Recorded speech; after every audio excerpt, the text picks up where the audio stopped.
So let's kick off session 1 of tonight's two-part event. Our first group has been working with the Wildlife Conservation Society, and their advisor is Kizzy Charles-Guzman. Hi everybody, my name is Fernanda, and today I'm going to be telling you all about our capstone project on sustainable events with the Wildlife Conservation Society. This is the incredible team that has been working super hard this semester. We were led by the lovely faculty advisor, Kizzy Charles-Guzman. And I wanted to start our conversation off today with a statistic. So in 2018, Eventbrite ran a poll in Canada and the US, and they found that event hosts, only 6% of them were actually thinking about environmental sustainability. This number just rose to 59% just a year later. And these statistics reflect the growing trend in the events and catering industries, where event hosts are thinking more and more about the environmental impact of their events. But this begs the question, do events actually have an environmental impact? If you think about it, events have so many components that go into them. Think about the farmer that grew the tomatoes in your caprese salad. Think about the electricity that powers the twinkling lights at your wedding. All these components mean that events do actually have a very significant environmental impact. Specifically, they generate lots of greenhouse gases. For example, in the US, the average wedding produces 400 pounds of trash, or approximately 63 tons of CO2. That's the same amount of CO2 that 4 to 5 people produce in a year being emitted in a single day. And our client reduced their environmental impact. The Wildlife Conservation Society, for those of you who don't know, is a nonprofit conservation organization. They have 5 locations in New York City of aquariums and zoos that they use to bring the public closer to nature. We were working specifically with the Bronx Zoo and their events and catering department.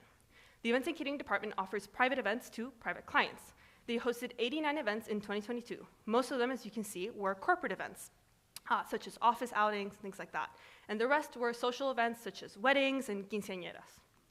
So the events and catering department came to us with this project purpose, to evaluate actions in order to help them achieve carbon neutrality. We took this purpose and developed a 4-pronged approach.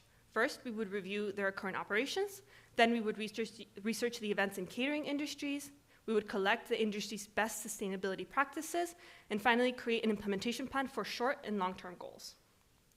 So first, we wanted to see what was going on. What are their current operations looking like? We conducted a site visit, went to the zoo, and saw one of these events firsthand. This involved looking at a lot of trash cans, which is really fun to look at their waste disposal. We conducted key interviews with staff members, and we looked at the current vendors they work with to put on these events. To further quantify their current operations, we conducted a greenhouse gas inventory using the standard greenhouse gas protocol and the EPA's emissions calculator tool. We also developed an inventory management plan. For those of you who don't know, an IMP is kind of the how-to, the methodology. How did you reach these numbers? To better understand the industries that the events and catering department exists within, we conducted case studies of comparable businesses. So other aquariums and zoos that also have events and catering within them, such as the New England Aquarium, the London Zoo, the Los Angeles Zoo. We also looked at caterers that cater similar events, such as Purslane. And we looked at the certifications and pledges present within the industries. We focused a lot in the Net Zero Carbon Events Pledge, which was announced at COP26 in 2021.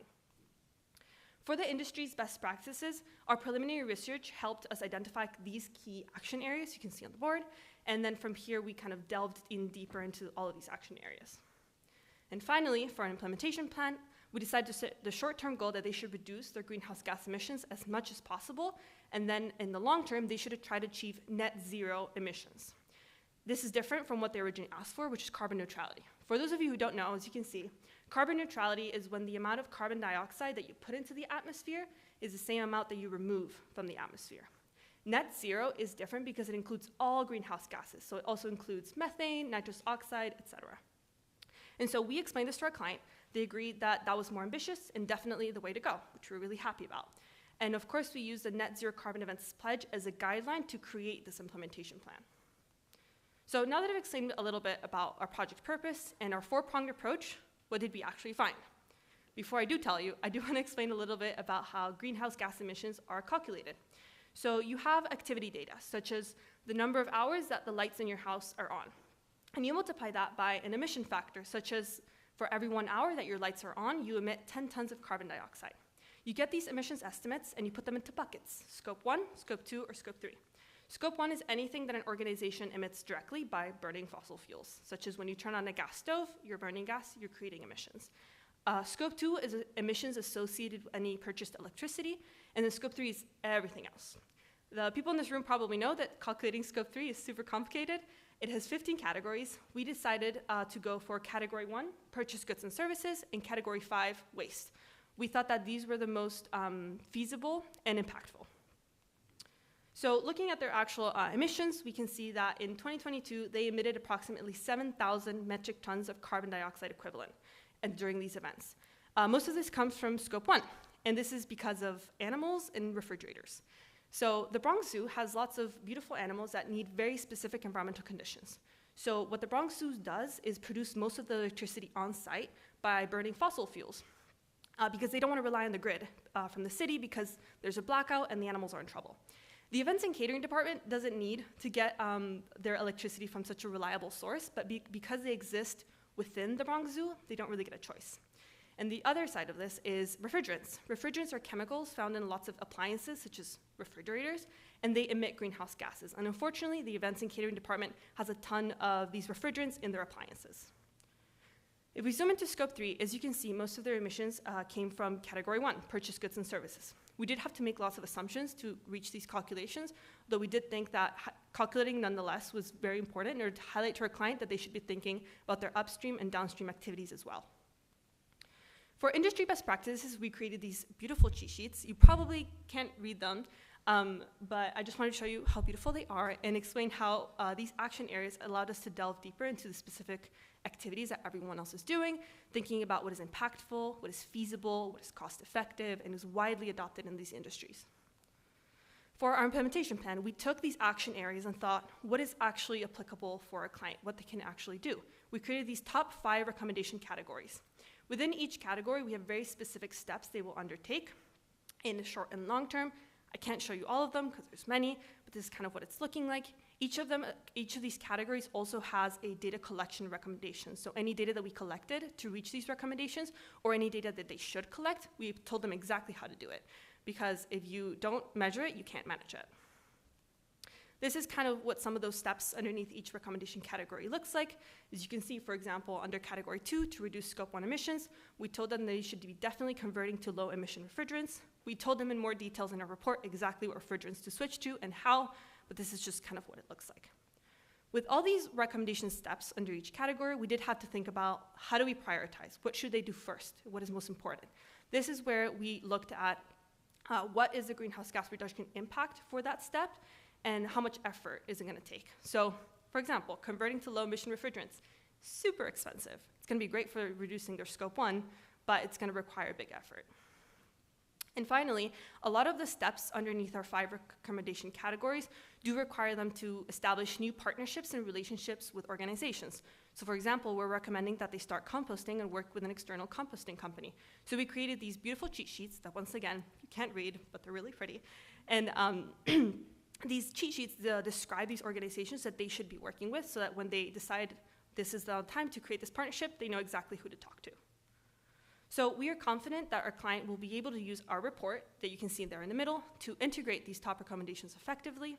Of course, conduct annual greenhouse gas reports so that they understand their status, streamlining data collection because you always need to be measuring, and of course, cultivating a culture of change within the organization. The numbers for this year's poll are not out yet, but I am confident that the events and catering department at the Bronx Zoo is one of the many event hosts that are now thinking about environmental sustainability as a top priority. Thank you so much, and let me know if you have any questions.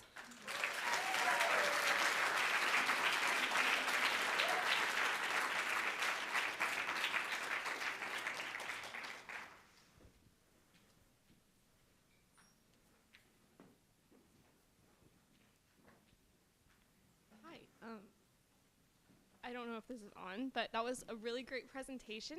Could you tell me a little bit about the timeline that you're hoping that they'll be at net zero? Thank you.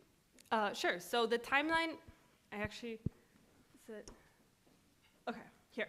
So this is the very detailed timeline that we gave them. I couldn't put this on my main slides because it's super busy and I could talk about this all day, but the main idea is that the Net Zero Carbon Events Pledge recommends that they reduce by 50% their greenhouse gas emissions by 2030, and then that they should try to achieve net zero by 2050 or earlier. This does come with caveats, and above all else, we want them to develop a strong internal strategy rather than trying to stick to a schedule that might not be working for them. And that's why we're hoping our report set the stage for them to develop a very strong internal strategy.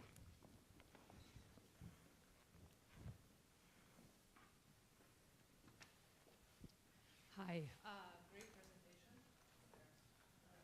It's not working, but I wanted to, you kind of mentioned the cost before.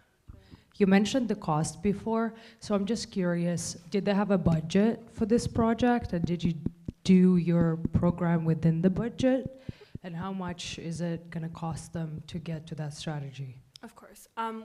They do not have a budget for this. The idea is that some initial steps that we're going to give them are hopefully going to be easy to implement. It won't require so much money, so that our contact within the Bronx Zoo can leverage these successes, like these initial successes, to ask for a budget.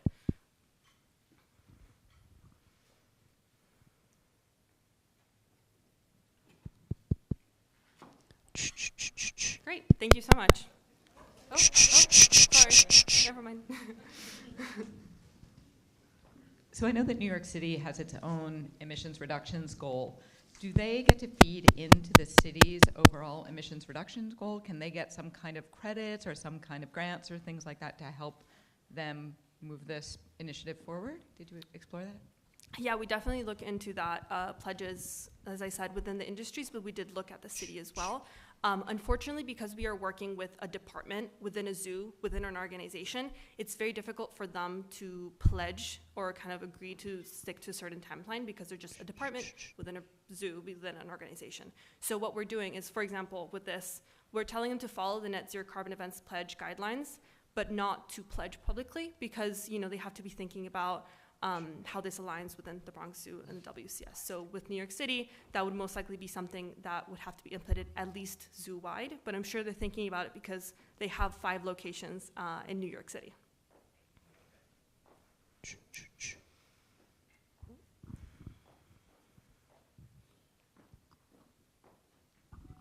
Thank you. Great presentation again.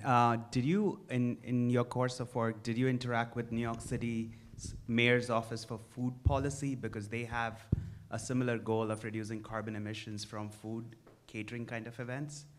Yes, for our industry best practices, we did look at all sorts of kind of resources available, and one of the things that we looked at was in New York City's as well.